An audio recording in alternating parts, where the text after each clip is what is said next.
ये फरमाइएगा कि जो पैमरा ने कहा है कि टीवी चैनल जो हैं वो गैर अखलाकी मवाद नहीं दिखा सकते, फिर आज पाकिस्तान के सुप्रीम कोर्ट में भी इस केस पर बहस हुई है, तो आप क्या समझते हैं पाकिस्तान के टीवी चैनलों पर कोई तब्दीली आ सकती है?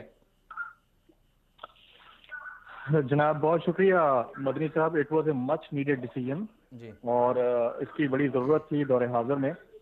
ये मेरे ख्याल से पैमरा को आज से तकरीबन 3 साल पहले कर लेना चाहिए था, जब मुसलसल हमारी तरफ से यानी मीडिया पर्सन की जानिब से, कॉलमिस्ट की जानिब से, एंकर पर्सन की जानिब से और लिखने वालों की जानिब से इस बात को एनालाइज किया जा रहा था कि खास तौर पर हमारे टेलीविजन पाकिस्तानी न्यूज़ चैनल्स के ऊपर जो कंटेंट दिखाया जाता है, जो मवाद दिखाया जाता है, वो जी। हमारे कल्चर और हमारी सकाफत की कतई अक्कासी नहीं करता है। आप मॉर्निंग शोज को देखें, मॉर्निंग शोज में बहुत ज़्यादा वल्गैरिटी देखने को मिली, खास तौर पर हमारे जो एंटरटेनमेंट टीवीज हैं जिनको पाकिस्तान का लाइसेंस मिला हुआ है, जिन्हें जी। पाकिस्तानी कल्चर को प्रमोट करना चाहिए, और वही मॉर्निंग शोज जो सुबह के औकात कार में कुछ इस तरह के एंकर्स को नाचते गाते हुए और बच्चों से डांस करवाते हुए दिखाते थे, वही रमजान मुबारक में आपको हमारे दीन, हमारे मजहब का लेक्चर देते हुए दिखाई देते थे। तो ये एक बिल्कुल। बड़ा कॉन्ट्रडिक्शन था।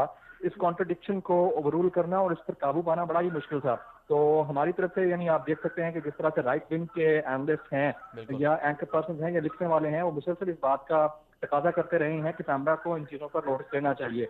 पैमरा ने आंखें बंद की हुई थी और खास तौर पर हमारे गुज़िश्ता दौरे हुकूमत के जो वफाकी वज़ीर इत्तलात और नशरियात थे परवेज़ रशीद साहब और वज़ीर IT जो अनूस रहमान थी, उनको मुसलसल कहा गया कि आप लोग इन चीज़ों को देखें और कम अज़ कम जो गैर अखलाकी मवाद है उसको रोकें। नहीं रोका गया, नहीं रोका गया, नहीं रोका गया। अब सिचुएशन इस हद तक आ गई है कि मामला सोशल मीडिया पर डिस्कस होना शुरू हुए हैं। जब नौबत यहाँ तक पहुंची है तो पैमरा और पैमरा के साथ साथ दीगर जो हमारे इदारे हैं उनकी आंखें खुली हैं। पैमरा ने नोटिफाई किया है कि जो गैर अखलाकी कंटेंट है उसको रोका जाए। सुप्रीम कोर्ट ने आज एक मारूफ एंकर पर्सन को अपने पास बुलाया और उनके कंटेंट के ऊपर खासा एतराज उठाया। बड़े बड़े सख्त रिमार्क्स थे।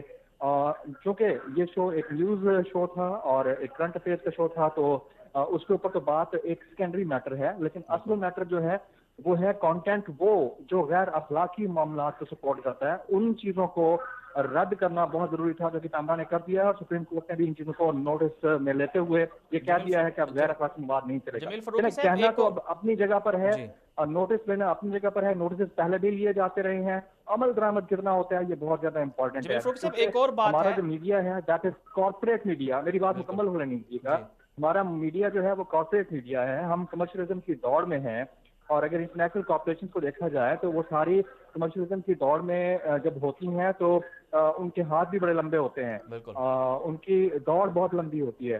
हाथ और दौड़ लंबे होने की वजह से मामला इस नहायत तक आन पहुंचते हैं कि वो तो न तो कंज्यूमर का इंटरेस्ट देखते हैं, और बेलगाम की दौड़ शुक्र बेमहार की तरह वो चलते रहते हैं, उड़ते रहते हैं, दौड़ते रहते हैं, और उनको किसी अखलाकियात का कोई तकाजा नहीं होता है। जी। तो मामला ऐसे ही हैं। अब देखा ये होगा कि आया इस पर काबू पाया जा सकता है या सिर्फ नोटिस, महज नोटिस है, इसके बाद मामला जूं के तू रहेंगे। जी जी। जमील साहब, एक और मेरा मुख्तसर सा सवाल आपसे ये होगा कि ठीक है नोटिस तो लिए जाते हैं, लेकिन दूसरी तरफ से कुछ ऐसी क्रिएटिविटी टीवी भी नहीं है कि मवाद ऐसा तैयार किया जाए जिससे तफरीही तौर पर भी लोगों को महसूस कर लिया जाए। तो टीवी चैनलों के पास ऐसी सरगर्मियाँ क्यों नहीं, ऐसा तफरीही मवाद क्यों नहीं तैयार होता?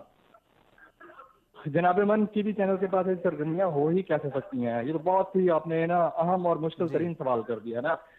वो दौर था जब टीवी था, एक ही सरकारी टेलीविजन था। चले जी। एंटरटेनमेंट की बात कर लेते हैं। उनके पास काम करने वाले अजहान थे, उनकी लगी बंधी सैलरी थी, वो कौम के टैक्सेस पर चलता था, हर महीने उनकी सैलरी मिल जाती थी, काम होता रहता था। अब मामला सारे कमर्शियलिज्म के हैं। कमर्शियल, अब आप देखें ना, जिस तरह हमारा प्रोग्राम हर फराज है, अब ये जी। बात सोशल मीडिया पे करने की नहीं है, लेकिन जिस तरह के कमर्शियल्स हमारे शो में चल जाते हैं, उस कंटेंट को तो हम कई तौर पर सपोर्ट भी नहीं करते, आपको पता है इस चीज का, बिल्कुल। ठीक है, लेकिन चल जाते हैं क्योंकि वो कमर्शियलिज्म है, उसको आप रोक नहीं सकते। मार्केटिंग डिपार्टमेंट अलग है, उसको जो पैसा देगा वो चलाएगा उस स्लॉट के लिए, जो ज्यादा पैसा देगा वो खरीद चुका होता है उस स्लॉट को। Same as the case with morning shows, entertainment TV. तो जी।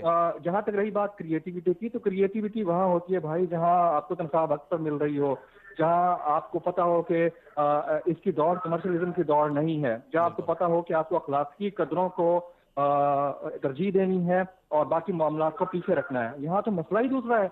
यहाँ बिल्कुल। आपको तनख्वाह के लाले पड़े रहते हैं, ठीक है। आपको पता होता है कि इस शो में इतने कमर्शियल आएंगे और उस कमर्शियल की डिमांड ये है कि आपको टांगे नंगी दिखानी है, आपको बाजू नंगे दिखाने हैं, आपको हम्म। इंडियन गानों पे नाच करवाना है। जब आपको उनकी डिमांड को फॉलो करना होता है तो क्रिएटिविटी चली जाती है तेल लेने, बाकी रह जाता है आपके पास कोई खास मवाद। उस हम्म। खास मवाद को आप एंटरटेनमेंट के नाम देकर लोगों को डिसेंसिटाइज करते रहते हैं, और एक वक्त ऐसा आता है कि पेरेंट्स के साथ बैठकर आप उन चीज़ों को देखने को भी मायूब नहीं समझते हैं। तो आहिस्ता आहिस्ता हमारा मुआशरा डिसेंसिटाइजेशन की तरफ जा रहा है, जो कि इंतहाई अलार्मिंग चीज़ है। पैमरा जी। का ये नोटिस लेना बड़ा इंपॉर्टेंट था, बहुत अच्छा नोटिस लिया गया है। अब ये एडमिनिस्ट्रेट हो पाता है, सुप्रीम कोर्ट का भी चीज़ों को देखना बड़ा अच्छा है, लेकिन ये एडमिनिस्ट्रेट हो पाता है या नहीं हो पाता, इसका वक्त पे पता चलेगा। अच्छा जमील साहब, एक और बात से आपसे पॉइंट लेना चाहूँगा कि टिकटॉक जो ऐप है उस हवाले से भी कहा जा रहा है कि एक शहरी ने शिकायत की, उससे भी काफ़ी गैर अखलाकी चीज़ें सरगर्मियाँ होती हैं, उसे भी बंद कर दिया जाए, तो इस पर आप क्या कहेंगे? देखें, अब इस तरह की कमर्शियल एप्लीकेशन पूरी दुनिया में होती हैं।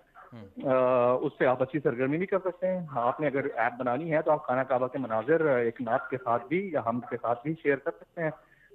बुराई भी है वहाँ पर, आपको पसंद नहीं है आप ना इस्तेमाल करें, ठीक है। इस तरह तो यूट्यूब भी मौजूद है। आप अपने आप को पूरी दुनिया से काट लेंगे। मेरा जी। कतई तौर पर यह पर्सपेक्टिव नहीं है कि उस चीज़ के ऊपर बैन लगा दिया जाए।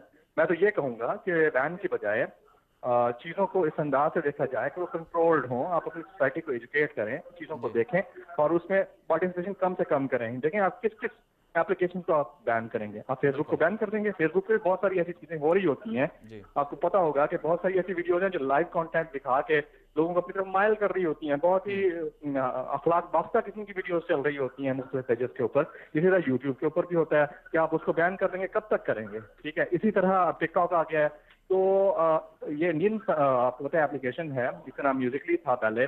मेरा ख्याल ये है कि बजाय आप इनके ऊपर बैन लगाने के, आप लोगों को एजुकेट करें, उनको समझाएं कि भाई आपके लिए क्या चीज़ यूज़ करना बेहतर है और क्या चीज़ बुरा है।